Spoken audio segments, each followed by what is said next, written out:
Olá! Nós vamos, nesta aula, aprofundar melhor todos aqueles pressupostos formais que justificam a possibilidade do princípio da pureza defendido por Hans Kelsen em sua famosa Teoria Pura do Direito. Vamos lá?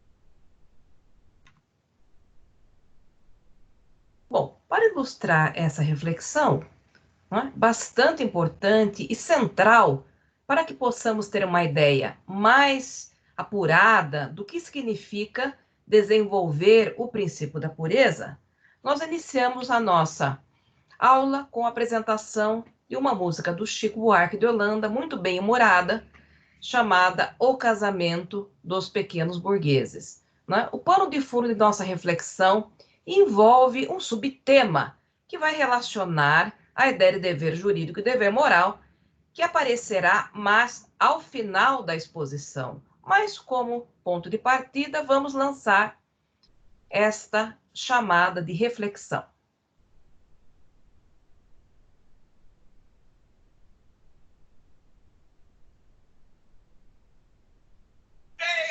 Para os cumprimentos, eu acho que vocês formam um lindo casal. Ele faz o noivo correto e ela faz de base de palhação. Vivem sob o mesmo teto, até que a casa caia, até que a casa caia. Ele é um empregado discreto, Ela engoma o seu colarinho. Vivem sob o mesmo teto, até explodir o ninho, até explodir o ninho. ele faz um macho inquieto, E ela faz crianças de monte. Vivem sob o mesmo teto, até chegar a fonte, até chegar a fonte. ele é um funcionário completo, E ela tende a fazer suspiros. Vivem sob o mesmo teto, até trocar os tiros, até trocar os tiros. ele tem um caso secreto, E ela diz que não sai dos filhos. Vivem sob o mesmo teto, até casar os filhos, até casar os filhos. ele fala em se amuleto, E ela sonha com fungicida. Vivem sob o mesmo teto, até que alguém decida, até que alguém decida. ele tem um velho projeto, E ela tem um monte de estrias. Vivem sob o mesmo teto, até o fim dos dias, até o fim dos dias. ele às vezes cede um afeto, E ela só se resta no escuro. Vivem sob o mesmo teto, até o breve futuro, até o breve futuro. Ela esquenta a papa do neto. e ele quase que fez fortuna. Viver sob o mesmo teto. Até que ela fuga, até que ela fuga, até que ela fuga, até que ela fuga.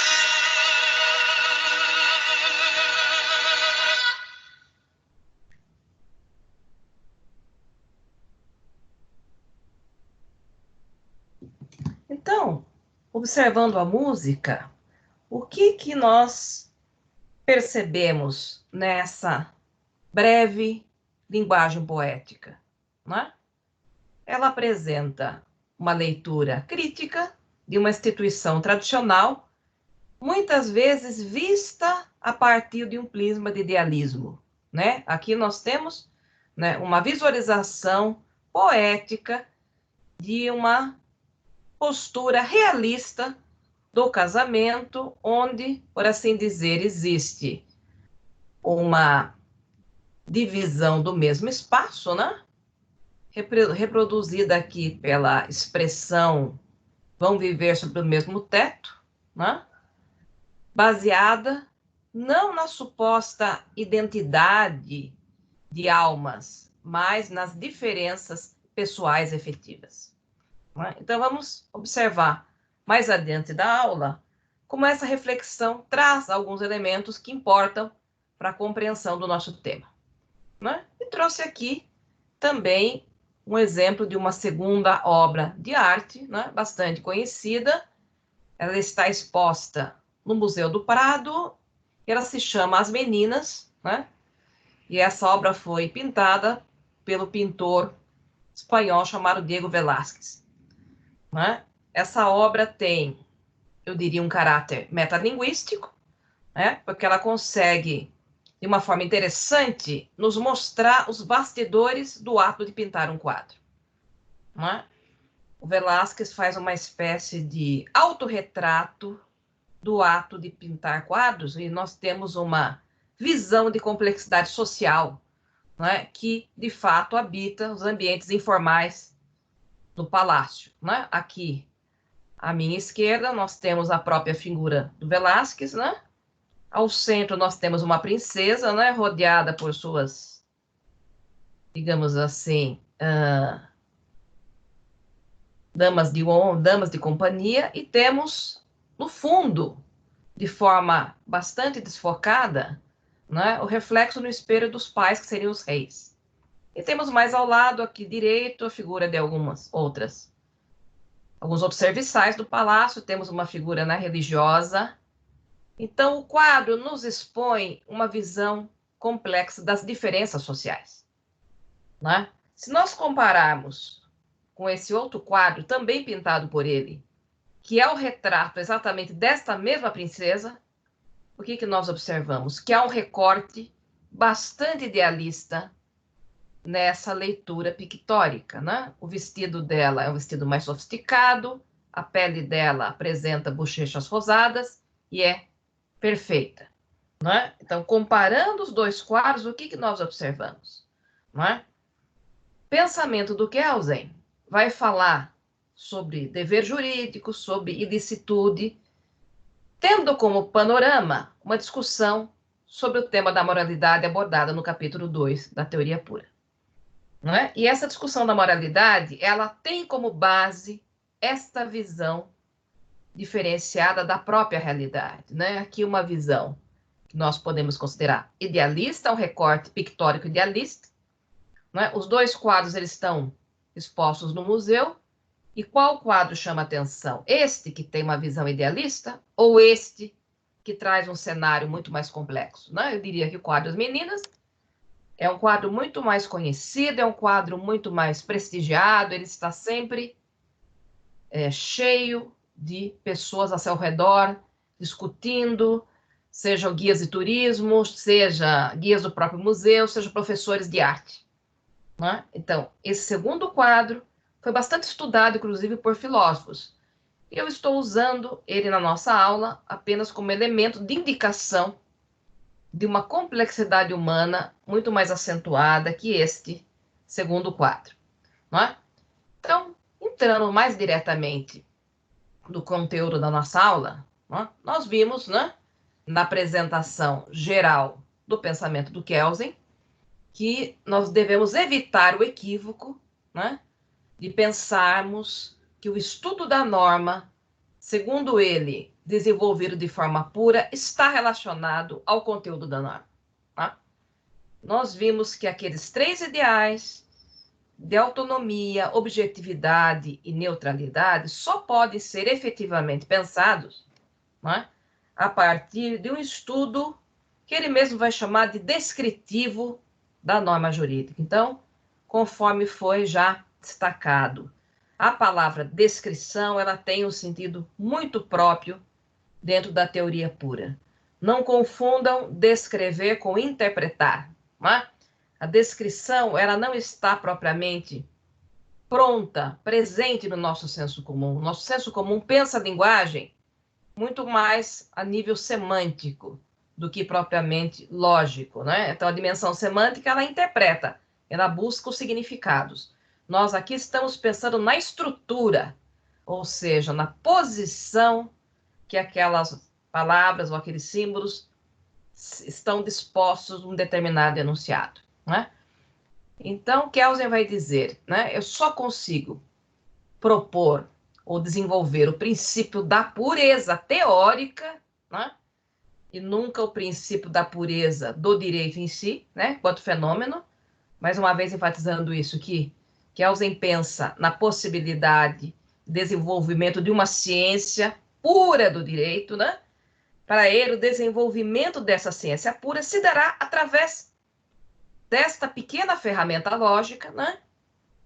Que a gente chama de proposição jurídica com base, né, nos estudos formais da lógica geral, que Kelsen utiliza para fazer uma leitura mais específica no campo científico do direito, né? E eu disse a vocês que eu faço uma crítica pessoal a ele, que eu considero uma crítica construtiva e fundamentada, no sentido de que ele acabou desenvolvendo não propriamente uma ciência jurídica totalmente autônoma, mas sim um estudo, a meu ver, consistente, interessante, né, filosófico, de lógica formal jurídica, né? Então, essa crítica eu considero ser bastante procedente. Ele não conseguiu eliminar, como ele pretendia, todo contato com o raciocínio interdisciplinar, né? Porque a lógica, ela não é uma parte da própria ciência do direito, ela vem de fora, ela vem da lógica formal, que é uma parte da filosofia. Então, hoje nós vamos aprofundar um pouquinho mais para que vocês possam entender, né, como Kelsen pensa essa dimensão estrutural e como ela vai ser importante para que nós possamos compreender a própria ideia lógica de ilicitude e de licitude jurídica, que é essa grande contribuição do Kelsen, né? Então, retomando aqui o que nós finalizamos na última aula, né, Kelsen vai afirmar que é através da proposição que, segundo ele, possibilita a descrição lógico-formal das normas positivas válidas, é que nós vamos conseguir, então, desenvolver essa ciência pura, né? E a proposição para Kelsen tem um formato lógico muito específico, né? Ela tem a forma lógica do juízo hipotético, CA, vírgula, deve ser B, que resulta da união, né, de uma hipótese, né, indicada pela expressão CA, né, que se conecta a uma consequência, deve ser B. Para Kelsen, toda e qualquer ordem jurídica, independentemente do seu conteúdo, tem na sua base, né, normativa essa estrutura, tá? Então, é disso que ele está falando, tá? Então, nós chegamos até a retomar um pouquinho, né, essa ideia. Kelsen vai dizer, a norma jurídica, ela está na ordem lógica do dever ser, né? Ela se expressa através de um dever ser prescritivo e ela pode ser válida ou inválida. Nós vimos que o critério de validade e invalidade está associado ao que ele vai chamar de sentido objetivo da norma, né?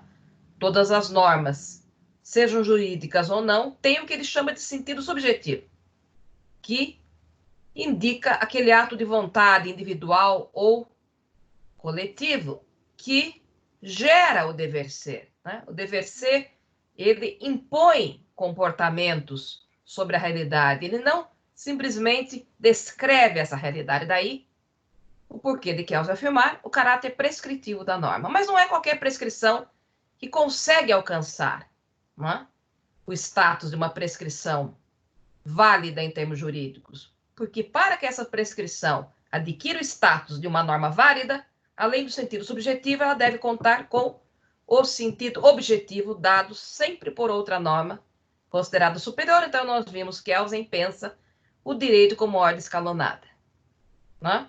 Então, é perfeitamente possível que nós possamos avaliar se uma determinada prescrição normativa é válida ou não juridicamente, ou seja, é possível analisarmos se uma determinada prescrição normativa existe ou não juridicamente, né? Eu trouxe aqui o exemplo bastante simples e bem didático do Código Penal, né? O famoso artigo 121, que diz o seguinte: matar alguém, pena, reclusão de 6 a 20 anos. Né? Como é que ficaria a descrição desse artigo? Não é? Nós poderíamos descrever esse artigo especificando a estrutura lógico-formal através exatamente da proposição jurídica, que, ao contrário, né, da norma, não tem ou não consegue constituir um dever ser prescritivo. Né? A proposição jurídica, ela também está no mundo dever ser, porque ela se expressa linguisticamente como um dever ser, né? Como um comando, não como uma descrição da realidade. Mas, ao mesmo tempo, percebam bem a sutileza, ela está linguisticamente situada na ordem do dever ser, mas ela descreve uma norma, né?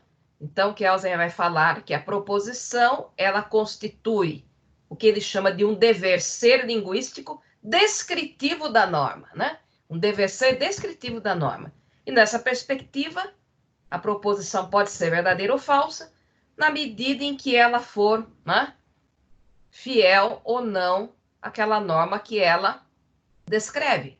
Se eu tivesse dito, por exemplo, se o indivíduo matar alguém, será punido com a pena de reclusão de 6 a 20 anos, eu teria formado um exemplo de proposição jurídica falsa, porque uma norma nunca diz e nunca pode dizer o que será, né? Ela não prevê o futuro, ela impõe a prática de certos comportamentos, ela prescreve comportamentos.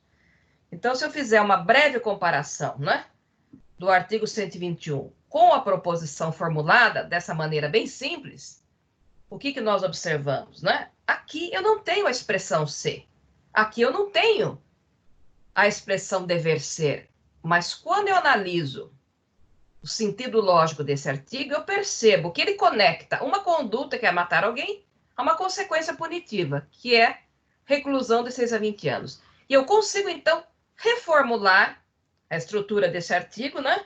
Eu consigo indicar através da proposição, porque essa forma lógica da proposição é a forma universal ideal, eu consigo enunciar a estrutura lógica, eu consigo captar, digamos assim, a prescrição, mas eu estou, de fato, na proposição, não impondo comportamentos, mas descrevendo uma estrutura nova, uma estrutura normativa prescritiva, né?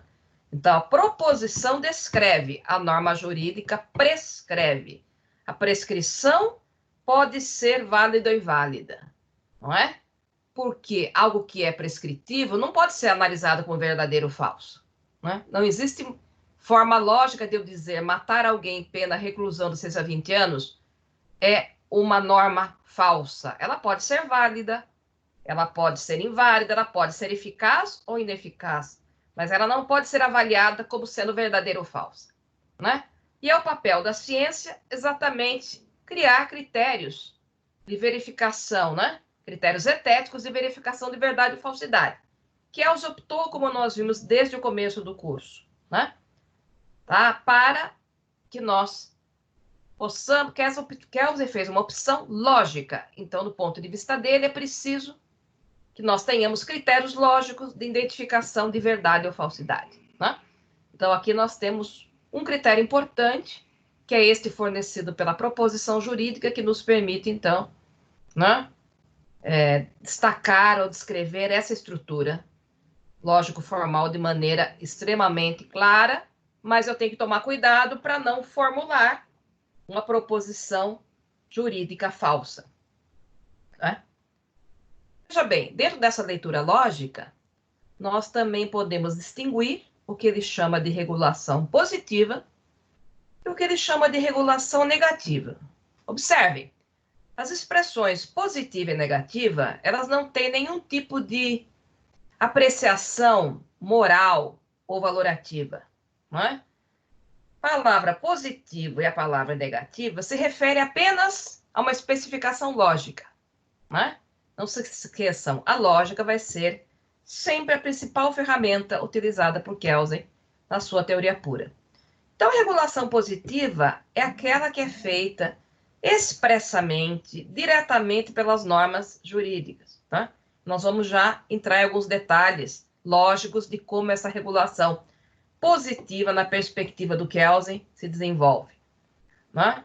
Então, a regulação positiva é essa que os alunos de direito normalmente estudam ao longo dos 5 anos acadêmicos, né? É aquela que você pode efetivamente adquirir ou em bibliotecas, que você pode adquirir no formato de e-books, ou que você pode eventualmente até adquirir nas livrarias. Né? Então, nós temos todas as codificações, todas as compilações, etc.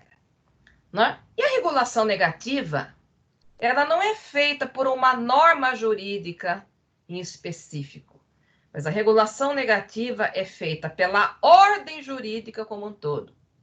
Né? Então, o que diz o Kelsen? Toda conduta que não for regulada positivamente deve ser considerada como sendo permitida em sentido negativo pela ordem jurídica. Então, aqui aparece exatamente a questão das lacunas do direito, né? Para Kelsen, do ponto de vista lógico, não existem lacunas. Por quê? Toda vez que a lei silenciar sobre algum comportamento, né? E nós vamos entender o porquê a partir dos próximos slides, eu não tenho como considerar esse comportamento como sendo ilícito, não é? Porque para que o comportamento seja considerado como ilícito, é preciso que ele esteja regulado através de uma norma que ligue a ele uma consequência punitiva.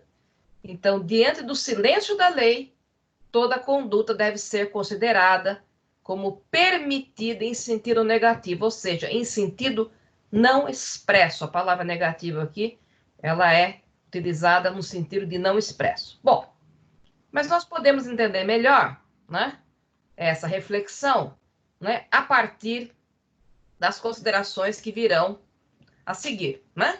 Então, aqui nós fazemos uma pergunta filosófica que é importante dentro desse cenário lógico proposto por Kelsen. Existe, segundo o pensamento dele, deveres jurídicos naturais? Existem direitos de deveres, existem deveres naturais? Né?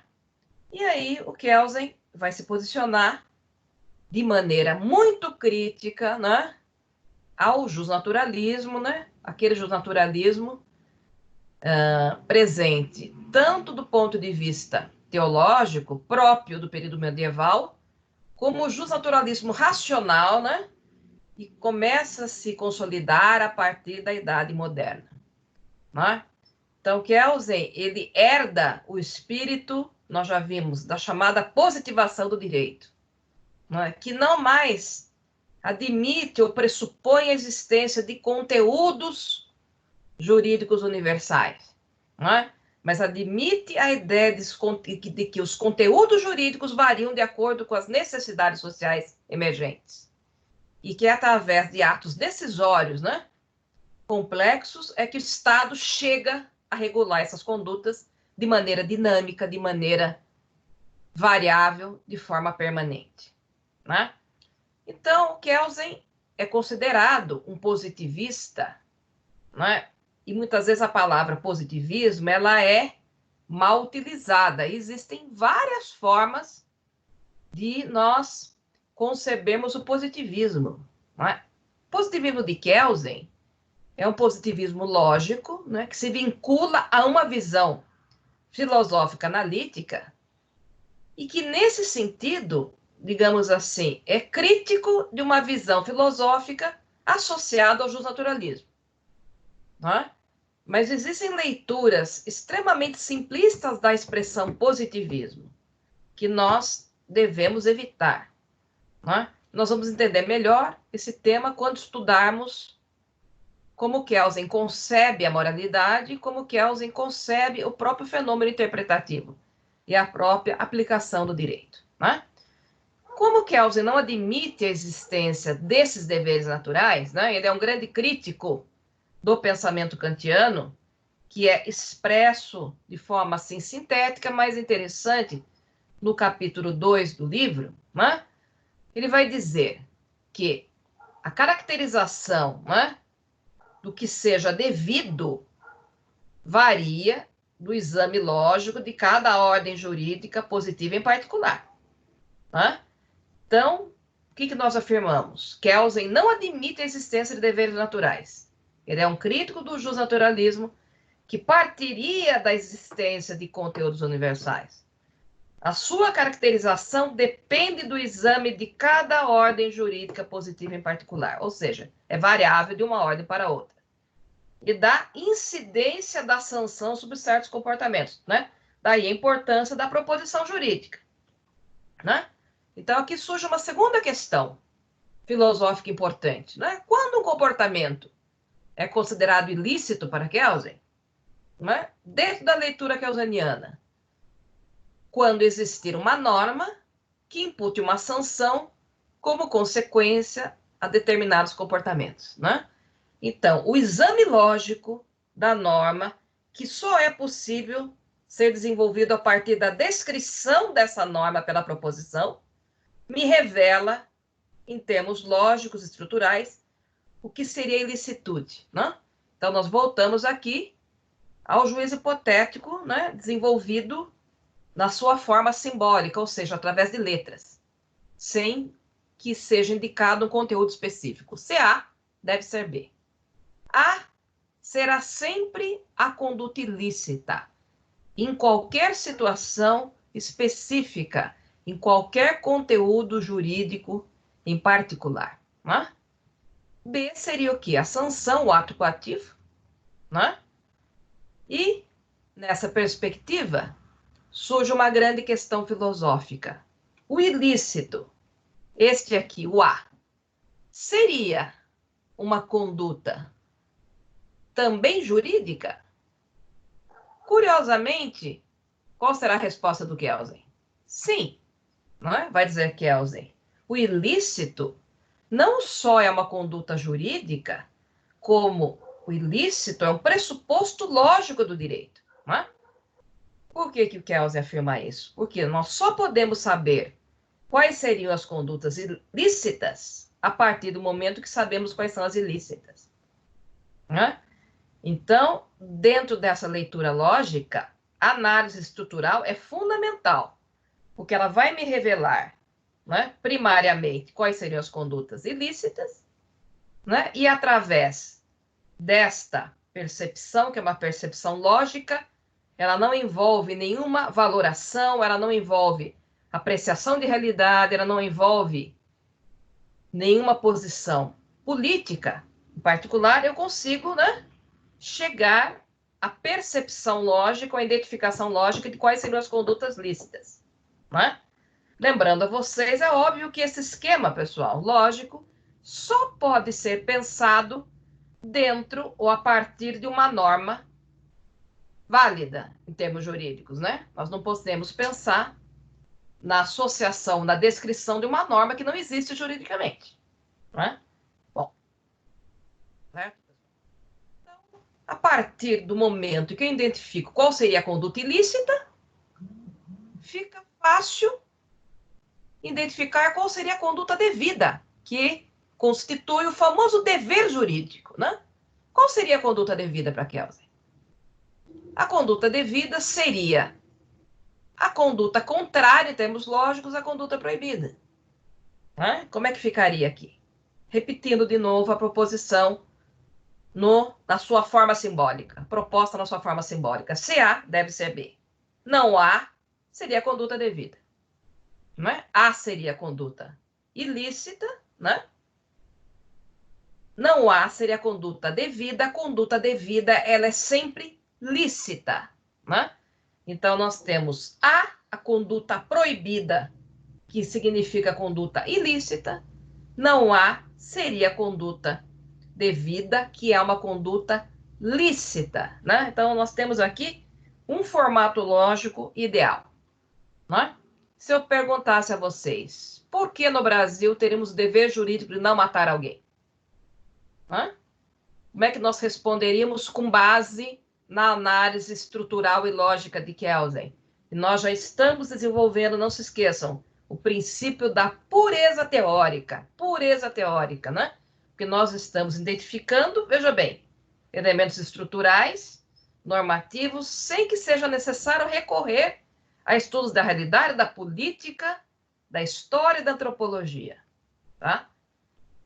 Por que existiria esse dever jurídico de não matar, não é? Resposta do Kelsen é lógica, retomando aqui tudo que eu expus nesse início da aula, né? Artigo 121, que é uma norma válida, não é? Porque ela é respaldada pela Constituição Federal, diz o seguinte: pena, reclusão de 6 a 20 anos. Então, nessa norma existe o sentido subjetivo e o sentido objetivo, né? Então, nós descrevemos, né, essa norma, certo?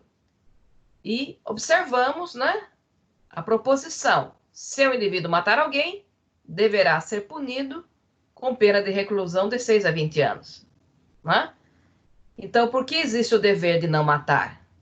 Porque a conduta contrária, que seria a conduta de matar alguém, aparece nessa norma como pressuposto de imputação de uma sanção. Né? Então, existiria o dever jurídico de não matar alguém, na medida em que seria uma conduta contrária à conduta proibida. Qual é a conduta proibida no caso? Matar alguém. A conduta devida é a conduta que evita a sanção, né? E aí o Kelsen vai partir de uma ideia complexa em termos lógicos, que vai dar a ele muito trabalho, e realmente a partir dessa reflexão nós conseguimos entender que a teoria pura não é uma teoria tão simples como parece, né? Porque não basta que eu examine os artigos de forma isolada, eu vou ter que conectar vários artigos para chegar a compreender a estrutura formal de uma norma. Ele vai chegar à seguinte conclusão: todas as normas jurídicas têm sanção. Né? E aí, nós citamos como exemplo, né, um outro artigo do Código Penal, que também é uma norma válida, né, pessoal? Ela tem o sentido subjetivo e objetivo, né, respaldado numa norma superior, que é o Código Penal, o artigo 23, que diz o seguinte: não há crime quando o agente pratica o fato. Eu coloquei entre parênteses matar alguém, né? Mata alguém. Não é? Como é possível identificar nesse artigo o juízo hipotético? Como é possível identificar o antecedente e o consequente? Não é? Onde está a sanção do artigo 23? Né? Aí eu pergunto a você, será que o Kelsen não conheceu normas desse tipo? Será que não existiam normas desse tipo no cenário do direito austríaco que ele conheceu ao formular a teoria pura? Bom, será que o Kelsen está se referindo apenas a uma divisão banal de artigos? Não é?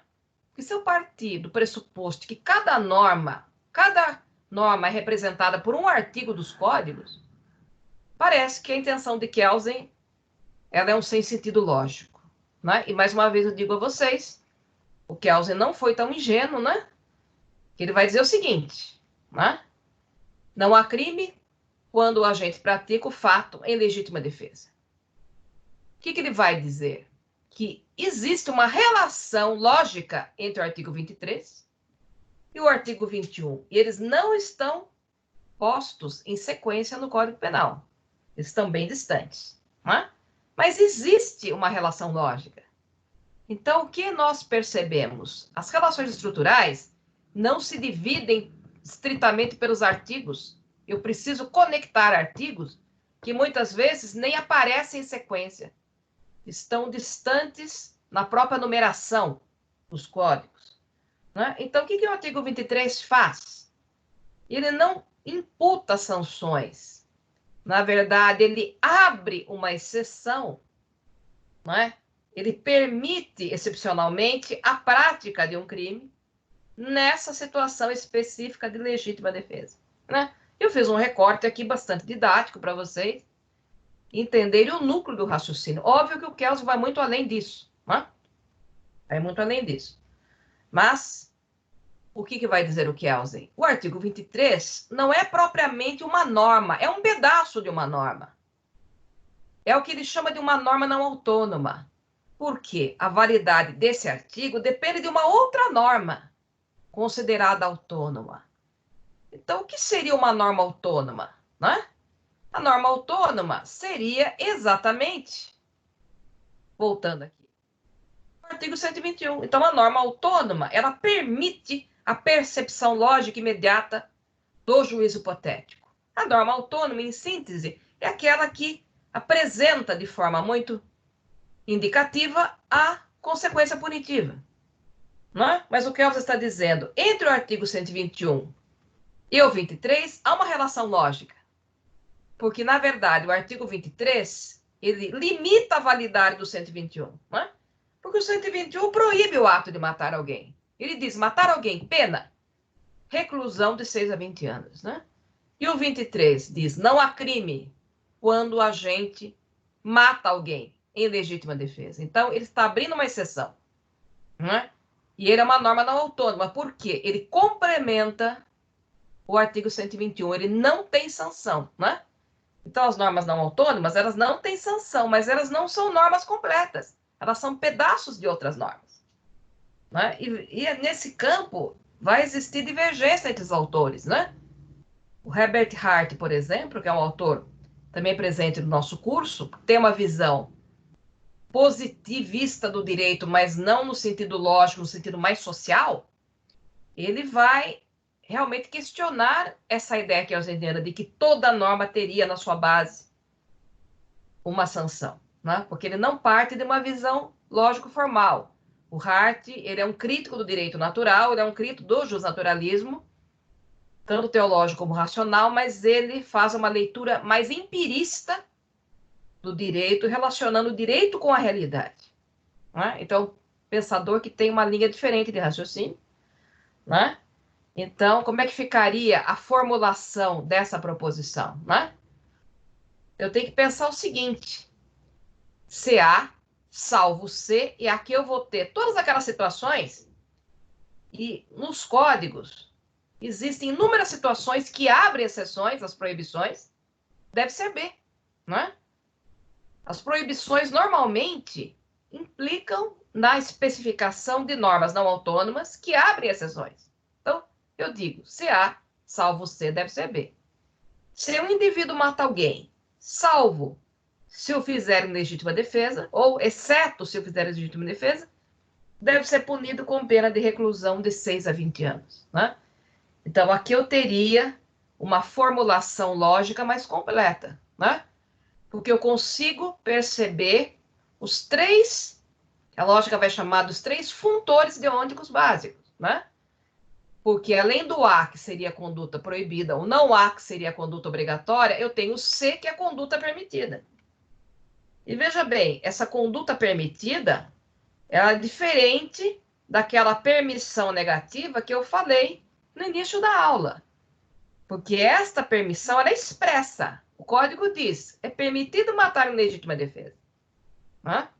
Então, eu sei, matar alguém é a conduta proibida, ilícita. Não matar alguém é conduta obrigatória, devida, lícita. Matar alguém em legítima defesa é uma conduta permitida, é uma conduta lícita, que abre uma exceção, né? Porque a norma não autônoma do artigo 123, ela abre uma exceção e ela indica a existência de uma norma não autônoma que permite, excepcionalmente, a prática daquele crime, tá? Então, é muito interessante, porque as normas não autônomas, elas limitam a validade das normas autônomas, né? E, com isso, nós conseguimos entender toda a linha geral do raciocínio do Kelsen. E qual a importância desse estudo?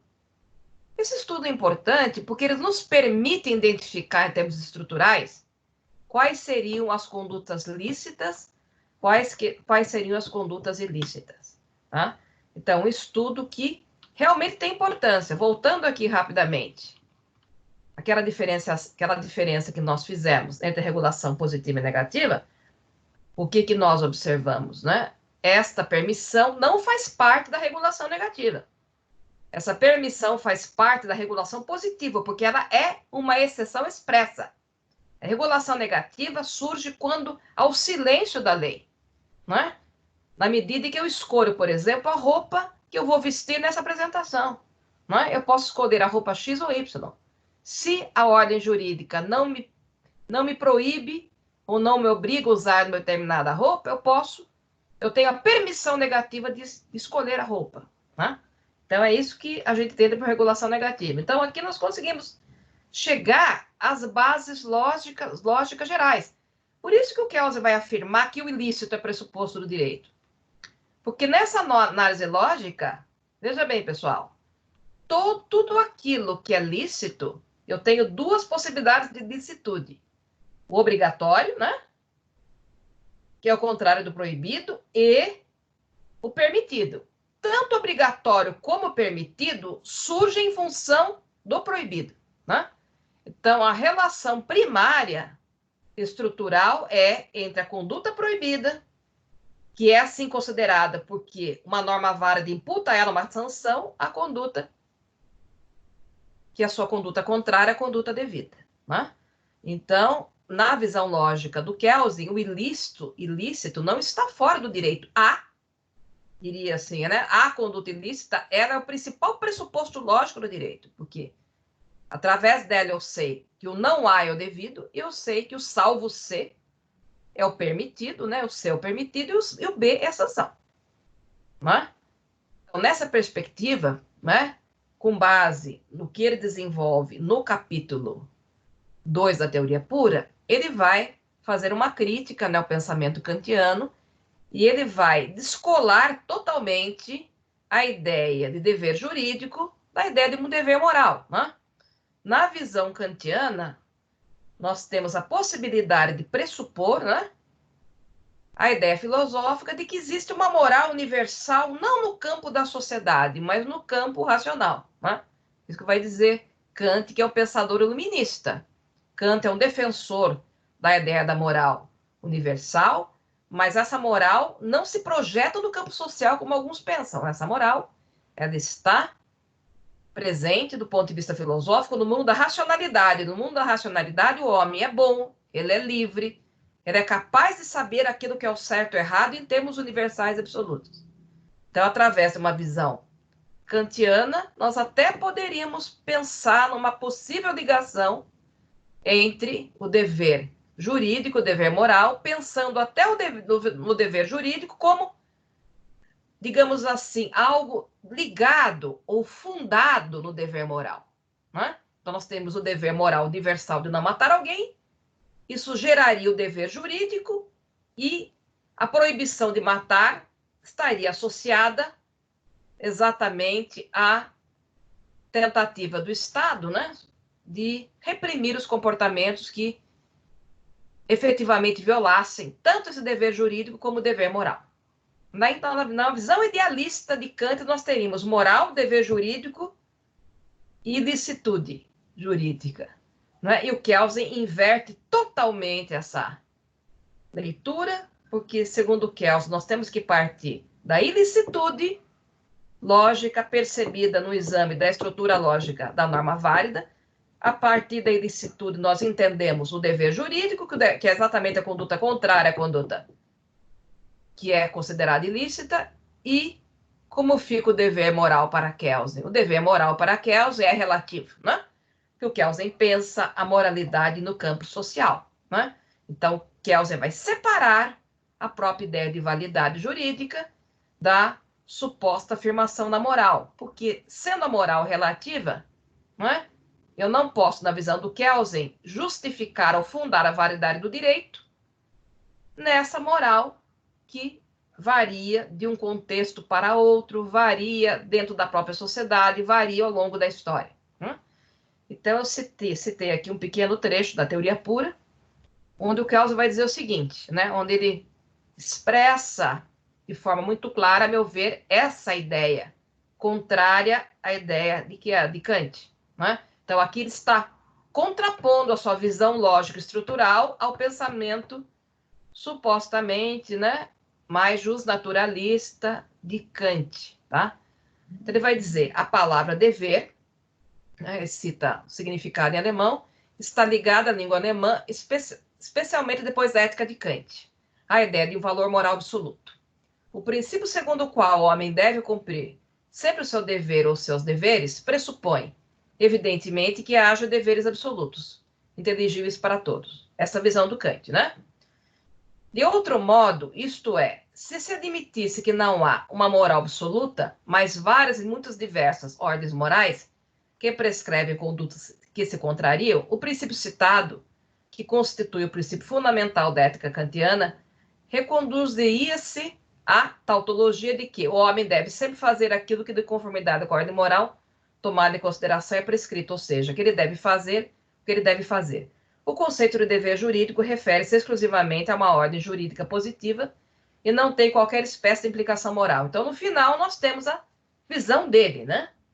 Então, ele diz que a visão kantiana é uma visão redundante, né? Porque ele é um defensor do relativismo moral, né?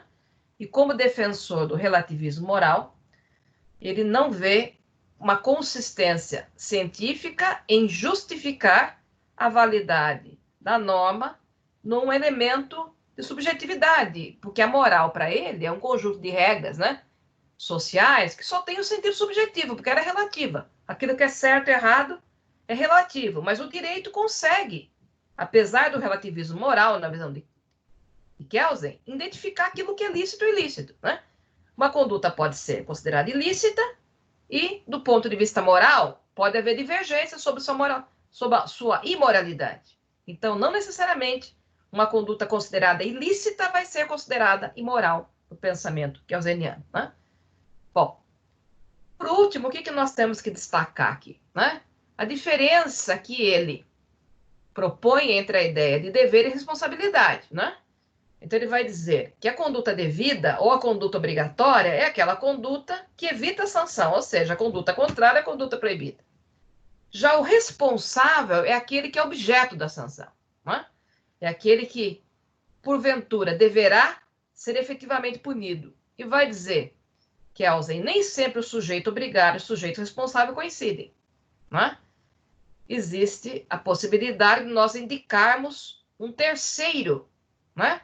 Que não pode cumprir ou descumprir o dever, mas que se torna apenas responsável pela eventual prática da ilicitude relacionada ao outro, que vai gerar a devida aplicação da sanção. Então, essa é uma parte menos importante, porque vocês vão estudar todas essas considerações, né, pessoal, em direito civil. Mas o exemplo que ele dá, eu citei aqui literalmente o texto, né? No campo aí do direito civil. A está obrigado a prestar, vamos supor, R$1.000 a B, né? Quando a ordem jurídica determina que se A não presta a B, ou seja, se ele pratica a conduta proibida, se ele viola o dever, você deve fazer execução no patrimônio de A ou no patrimônio de C. C, no último caso, né, apenas responde pelo não cumprimento de A. Mas ele não tem, digamos assim, condições lógicas de cumprir ou não o dever. A posição dele é passiva, né? C, não pode, pela sua conduta, provocar a sanção, pois o pressuposto da sanção é a conduta de A e não a conduta de C. C, porém, também não pode, pela sua conduta, impedir a sanção, se apenas responde pelo direito civil de A, né? Então, nós temos aí como exemplo uma figura bastante importante, que acho que perdeu um pouco a expressão, que é a figura do fiador, né? O fiador do aluguel, que simplesmente se posiciona como responsável, né, pelo eventual pagamento da dívida. Ele não mora, né, no imóvel, ele não pode pagar ou deixar de pagar o aluguel, mas ele responde com o seu patrimônio. Bom, então acho que nós conseguimos expor, né, as ideias gerais desse tema, né? O que é importante nós percebemos, né? Apesar do tema se desenvolver de uma perspectiva muito lógica, é possível relacionar essa discussão com material artístico, né?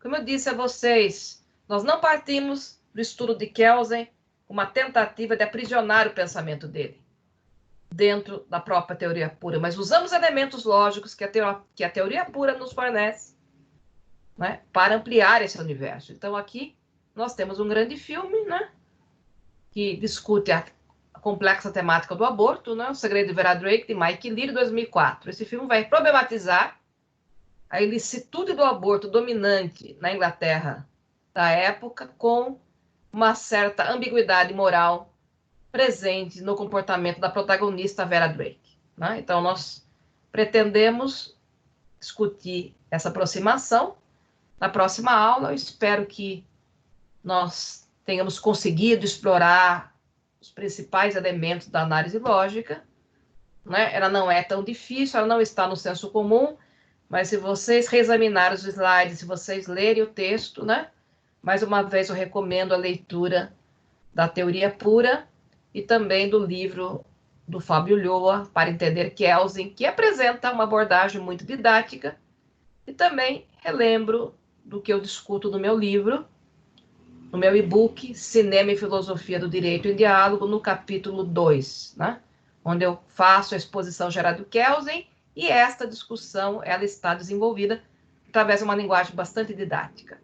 Então, encerro a aula por aqui. Muito obrigada.